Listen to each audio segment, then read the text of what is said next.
Hello दोस्तों, how are you. आप कैसे हैं? उम्मीद करता हूँ कि आप अच्छे होंगे और ज्योतिष को अच्छी तरह समझ रहे होंगे। हम अभी कुछ रेस्पॉन्स मेरे पास आया था तो वो कह रहे थे कि सर ऐसे तो बहुत समय हो जाएगा। बिल्कुल निश्चित रूप से समय लगेगा, लेकिन आपको जो समझ आएगा वो A1 क्लास का होगा। आप थोड़ा थोड़ा भी समझेंगे तो अपन मीन लगन तक आते आते इतने लेसन दे चुके होंगे, लगभग 200-250 लेसन हो चुके होंगे, तो आपको हर एक बात बड़ी बारीक से क्लियर होगी।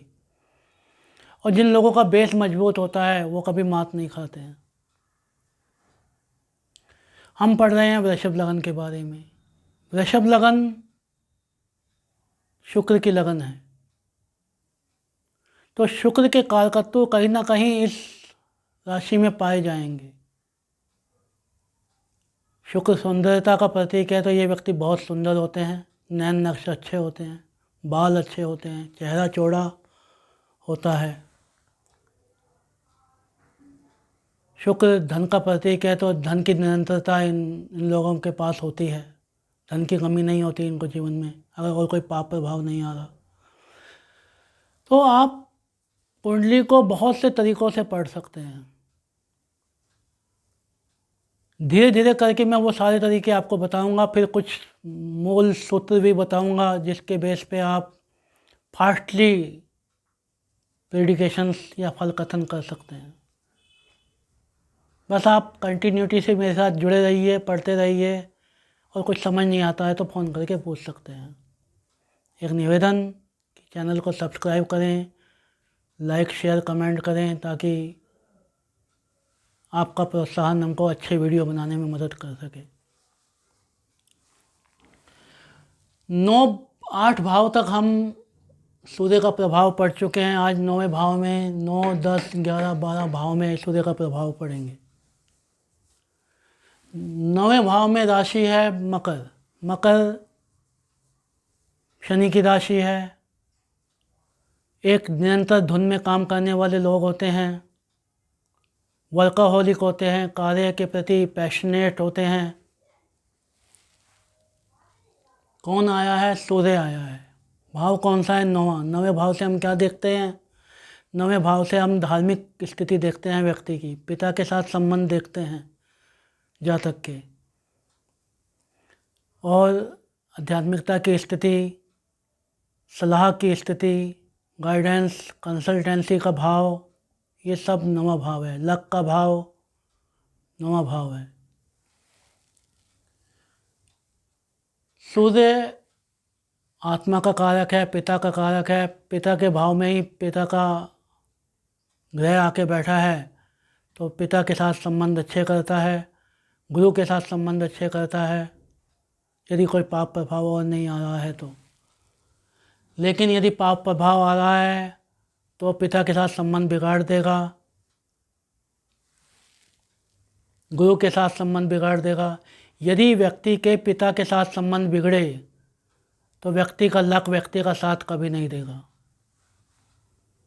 गुरु के साथ संबंध बिगाड़ लिए तो कभी भी व्यक्ति का लक व्यक्ति का साथ नहीं देगा, और अनेक प्रकार की परेशानियों का सामना करना पड़ेगा।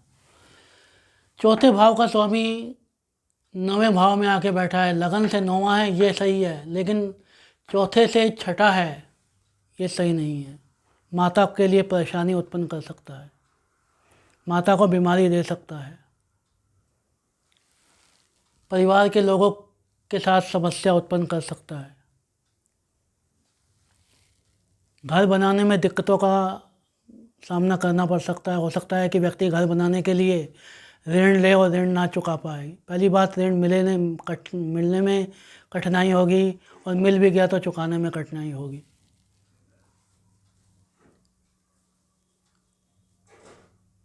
अब हम बात करें 10वें भाव की। 10वें भाव में कुंभ राशि है, वायु प्रधान राशि है। कौन आके बैठा है? सूर्य, अग्नि तत्व आके बैठा है। अग्नि तत्व का ग्रह वायु की राशि में आके बैठा है, तो अग्नि को बल मिलेगा, यानी व्यक्ति के कर्म क्षेत्र में व्यक्ति को फ़ायदा मिलेगा। शनि के घर में सूर्य आके बैठा है, बेटे के घर में पिता आके बैठा है, तो घर को प्रमोट करेगा या कार्य क्षेत्र में बढ़ोतरी करेगा। कौन से भाव का स्वामी है? चौथे भाव का स्वामी है। सूर्य चौथे भाव का स्वामी होकर दशम में बैठा है, तो अपने ही घर को वापस देख रहा है। तो रियल एस्टेट का काम व्यक्ति कर सकता है, प्रॉपर्टी डीलिंग का काम व्यक्ति कर सकता है, एयर होस्टेस एयर बॉय का काम व्यक्ति कर सकता है, होटल मैनेजमेंट का काम व्यक्ति कर सकता है। ये सारे काम व्यक्ति को फ़ायदा देंगे। 11वें भाव की तरफ अगर हम देखें तो मीन राशि है। मीन राशि मनोरंजन की राशि होती है, आनंद की राशि होती है, प्रचक्र की अंतिम राशि है। 11वां भाव कौन सा है? लाभ का भाव है। कौन आके बैठा है? सूर्य आके बैठा है। सूर्य चतुर्थ भाव का स्वामी होकर एकादश में आके बैठा है अपने से अष्टम, और लगन से 11वां। लगन से 11वां ठीक है, लेकिन अपने से 8वां ठीक नहीं है। इसलिए माता को पीड़ा हो सकती है, परिवार के लोगों को पीड़ा हो सकती है। सूर्य यहाँ आके बैठा है, तो यदि व्यक्ति सोशल एक्टिविटीज़ में भाग लेता है तो उसको लाभ प्राप्त होगा। यदि व्यक्ति के बड़े भाइयों के साथ संबंध अच्छे हैं तो व्यक्ति को लाभ प्राप्त होगा। सोशल एक्टिविटीज़ में व्यक्ति हिस्सा लेगा, लेकिन वहाँ भी ये अपने आप का अपना दबदबा रखना चाहेगा, अपने अधिकारत्व को प्रमोट करना चाहेगा, अपने विचारों को प्रमोट करना चाहेगा।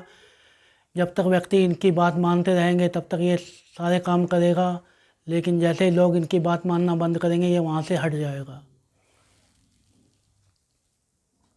यदि हम अब बात करें 12वें भाव की, तो मेष राशि है। मेष राशि 12वें भाव में। 12वां भाव किसका भाव है? व्यय का भाव है, लॉसेस का भाव है, हॉस्पिटल का भाव है, ध्यान का भाव है, निवेश का भाव है। कौन आके बैठा है? सूर्य आके बैठा है। तो सूर्य किसका कारक है? आत्मा का कारक है। आत्मा कहाँ चली गई? व्यय भाव में चली गई। व्यक्ति के स्वभाव में थोड़ी सी अनैतिकता आ सकती है। व्यक्ति के जो खर्चे होंगे वो स्वयं पे होंगे या अपने परिवार पे होंगे, परिवार की केयर पे करने पर या परिवार का पालन पोषण करने पे होंगे।